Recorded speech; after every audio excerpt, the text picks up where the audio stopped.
እንደምን አላችሁ? እኔ አለው እግዚአብሔር ይመስገን ደህና ነኝ።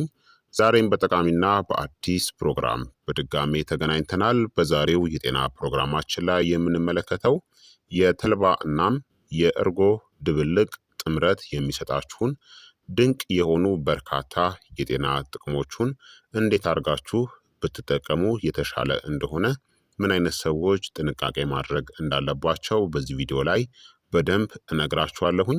ይህ የጤና ትምህርት ታዲያ ለበርካታ ሰዎች በጣም ጠቃሚና አስተማሪ ስለሆነ ሁላችሁም በቅንነት ላይክና ሼር በማድረግ ሌሎችንም አስተምሩ አሳውቁላለሁኝ። ጥያቄ ካላችሁ ከዚህ ቪዲዮ ጋር በተያያዘ ጥያቄያችሁን በኮመንት ላይ አስፍሩልኝ። በቀጥታ ወደ ጤና ትምህርታችን የማልፍ ይሆናል። ተልባ እናም እርጎን አንድ ላይ ብትጠቀሙ እጅግ በጣም በርካታ የሆነ የጤና ጥቅሞችን የምታገኙ ይሆናል ማለት ነው። ተልባ የራሱ የሆነ በርካታ ጥቅሞች አሉት። እርጎም የራሱ የሆነ በርካታ ጥቅሞች አሉት። አንድ ላይ በጥምረት ብትጠቀሟቸው ደግሞ እጅግ በጣም ድንቅ ውጤትን ይሰጣሉ። ተልባ ፋይበር፣ ኦሜጋ ስሪ ፋቲ አሲድ፣ አንቲ ኦክሲዳንቶችን ሲያቀርብ፣ እርጎ ደግሞ ፕሮቲን፣ ካልሲየም እና ፕሮባዮቲክስ ጠቃሚ ባክቴሪያዎችን ይዟል። እነዚህም በአንድ ላይ ሲሆኑ የምግብ መፈጨትን፣ የልብ ጤናን፣ የሆርሞን መጠንን ለማሻሻል፣ በሽታ የመከላከል አቅምን ለመጨመር እናም አጠቃላይ ጤንነትንም ይደግፋሉ ማለት ነው። እስቲ የተልባ እናም የእርጎ ጥምረት ድንቅ ጥቅሞችን በዝርዝር ልንገራችሁ። አንደኛ፣ የምግብ መፈጨት ጤናን ያሻሽላሉ። ተልባ በሚሟሟ እናም በማይሟሟ ፋይበር አይነቶች የበለጸገ ነው። እርጎ ደግሞ ፕሮባዮቲክስ ጠቃሚ ባክቴሪያዎችን ይዟል። በጋራ ሲሆኑ የሰገራ ዝውውርን ያሻሽላሉ፣ የሆድ ድርቀትንም ይቀንሳሉ፣ የጨጓራ እና የአንጀት ግድግዳንም ይፈውሳሉ። በተለይም ለሆድ መነፋት ወይም ደግሞ ለምግብ መዘግየት ችግር ላለባቸው ሰዎች በጣም ጠቃሚ ነው። ሁለተኛ፣ የአንጀት ባክቴሪያ ሚዛንን ይጠብቃሉ። በእርጎ ውስጥ ያሉት ፕሮባዮቲክስ በተልባ ፋይበር ሲመገቡ በተሻለ ሁኔታ ያድጋሉ። ይህም ሲን ባዮቲክ የተባለ ጠቃሚ ውጤትን ይፈጥራል። በውጤቱም የተሻለ የምግብ ንጥረ ነገር መምጠጥ፣ የጋዝና የቃጠሎ መቀነስንም ይደግፋል። ሶስተኛ፣ የሰውነት ክብደትንም ለመቆጣጠር ይረዳሉ። ከፍተኛ የፋይበር መጠን ለረጅም ጊዜ የረሃብ ስሜት እንዳይሰማ ያደርጋል። በእርጎ ውስጥ ያለው ፕሮቲን የረሃብ ስሜትን ይቀንሳል። ከመጠን በላይ መብላትን እናም ጤናማ ያልሆኑ ምግቦችን የመመኘት ፍላጎትን ይከላከላል። ጠዋት ላይ ሲወሰድ ለጤናማ የክብደት መቀነስ በጣም ውጤታማም ነው። አራተኛ፣ መጥፎ ኮሌስትሮልን ኤልዲኤልን ይቀንሳል። ተልባ ኦሜጋ ስሪ እናም ሊግናንስ የተባሉ ንጥረ ነገሮችን ይዟል። ይህም መጥፎ ኮሌስትሮልን ለመቀነስ ይረዳል። እርጎ ደግሞ የቅባት መፈጨትን ያሻሽላል። ለረጅም ጊዜ የልብ ጤና በጣም ጠቃሚ ነው። አምስተኛ፣ የልብ ጤናን ይደግፋል። ኦሜጋ ስሪ ቅባቶች የሰውነት መቆጣትን ወይም ደግሞ ብግነትን ይቀንሳሉ። በእርጎ ውስጥ የሚገኙት ካልሲየም እና ፖታሲየም የደም ግፊትን ለማስተካከል ይረዳሉ። ለልብ ህመምናም ለስትሮክ የመጋለጥ ዕድልንም ይቀንሳሉ። ስድስተኛ፣ የደም ስኳር መጠንንም ያስተካክላሉ።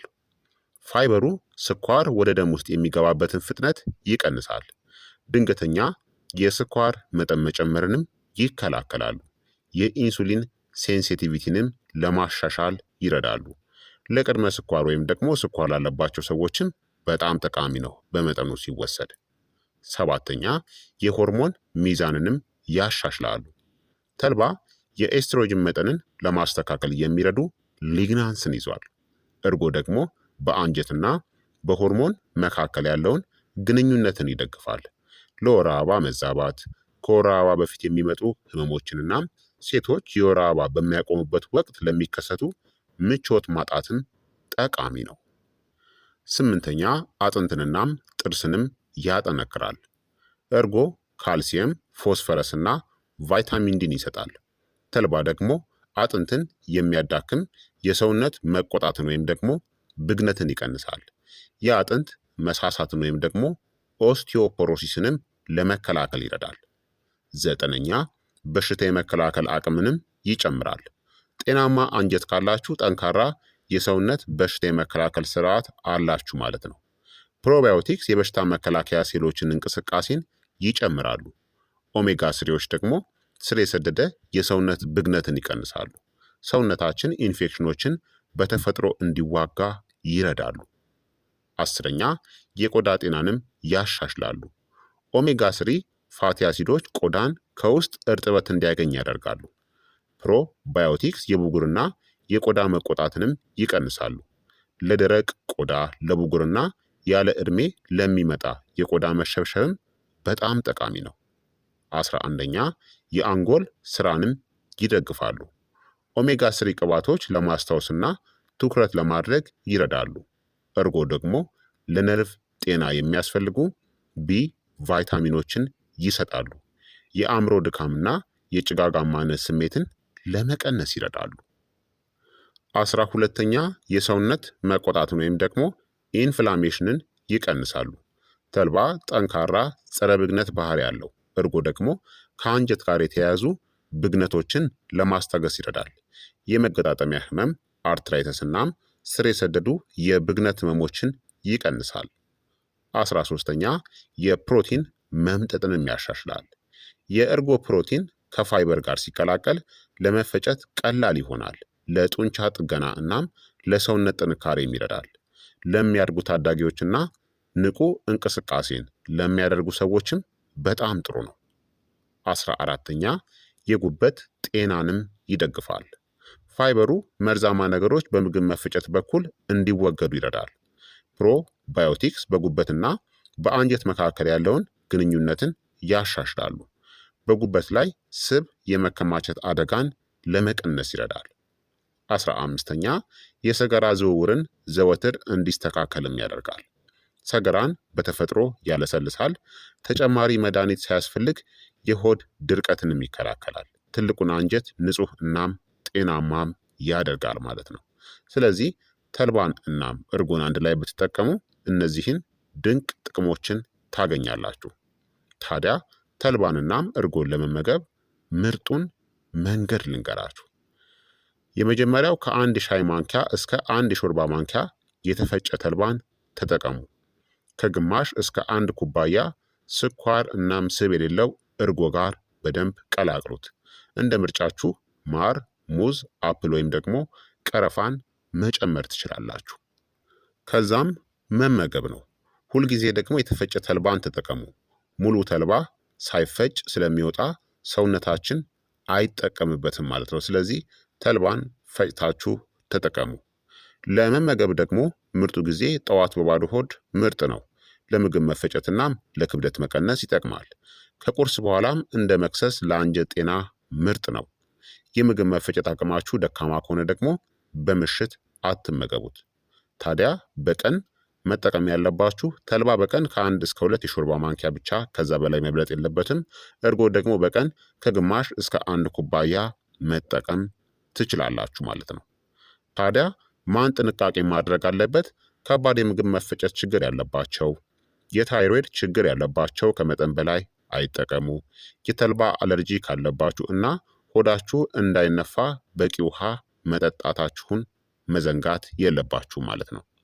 ታዲያ ተልባን እናም እርጎን ደግሞ በባዶ ሆድ ላይ ሲሆን መመገብ የሌለባቸውን ሰዎችን እነግራቸዋለሁኝ።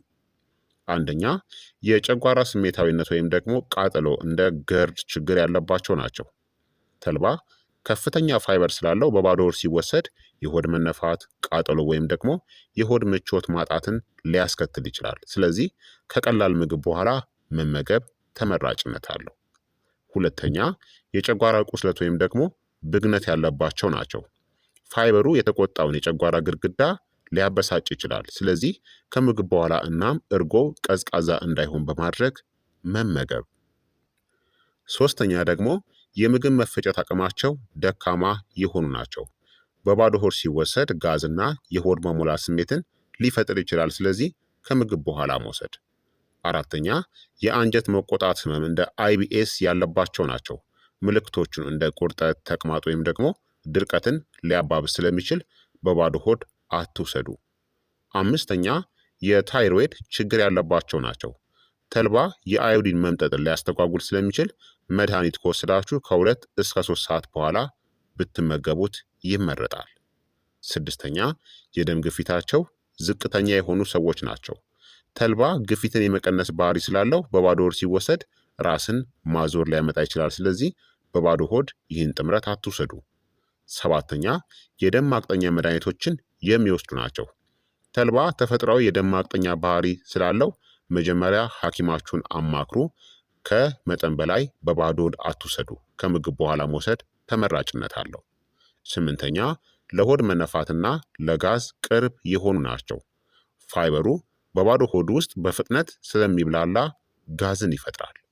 ዘጠነኛ የምግብ መፈጨታቸው ስሜታዊ የሆኑ ህፃናትና ታዳጊዎች በፍጹም በባዶ ሆድ መውሰድ የለባቸውም። አስረኛ ከቀዶ ጥገና ወይም ደግሞ ከህመም በማገገም ላይ ያሉ ሰዎች ናቸው። በባዶ ሆድ መውሰድ የለባቸውም።